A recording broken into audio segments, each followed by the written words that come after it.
जिस तरह से रुझान सामने आ रहे हैं, बिल्कुल एकदम कड़ी टक्कर नजर आती दिखाई दे रही है। 300 पार जरूर हो चुका है, लेकिन 400 पार का दावा क्या सफल होगा? बताइए मैम, 400 पार का जो दावा है बिल्कुल होगा जी, बिल्कुल होगा, लेकिन रुझानों में तो कुछ और ही नजर आ रहा है। नहीं नहीं आएंगे मोदी जी।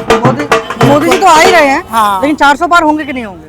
400 पार का तो देखो पता नहीं है, लेकिन बनेगी सरकार मोदी की। मोदी की सरकार बनेगी। तो आप बताइए 400 पार होगा? 400 पार तो नहीं, लेकिन 399 आ जाएगी। 399। हाँ। 400 पार का तो उम्मीद नहीं है, लेकिन 399 जो बोल रहे हैं वही आएगी। और कोशिश है, प्रार्थना है भगवान से कि 400 पार भी हो जाए तो अच्छी बात है। अभी टीवी पर जो आपके जो विरोधी हैं वो बहुत उछल रहे हैं। वो कह रहे हैं कि भाई हमारी सीटें इतनी आ रही है, इस बार जनता ने मुद्दों पर वोट दिया है। वो इतना गठबंधन किए, इसके बाद उनके आ रहे हैं सीटें, और हमारी अकेले पर इतनी सीटें ला रहे हैं, तो शेर कौन हुआ? मोदी जी हुआ ना, मोदी जी शेर हैं। देखो ना, उनका तो गठबंधन देखो जी, कुत्ते तो झुंड में आते हैं, शेर अकेला आता है।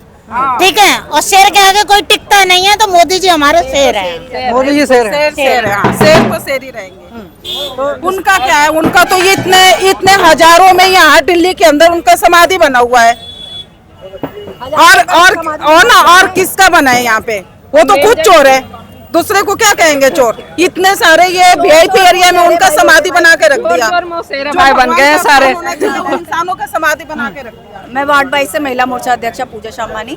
देखिए, जो आप पूछ रहे हैं ना कि 400 पार आएगी कि नहीं आएगी, देखो 400 पार हो या ना हो, लेकिन मोदी सरकार जरूर आएगी, क्योंकि जय श्री राम तो जय श्री राम तो है ही।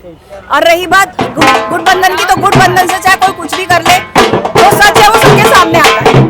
शेर शेर ही रहता है, गले गले ही रहते हैं। तो ये यहाँ पर ये बीजेपी कार्यकर्ता थे और जश्न का माहौल है यहाँ पर। चाहे 400 पार का नारा जो था वो विफल होता नजर आ रहा है, लेकिन कार्यकर्ताओं में जोश और उत्साह की कमी बिल्कुल नहीं है। आप देख रहे थे न्यूज़ ट्यूब भारत, नए भारत की नई आवाज।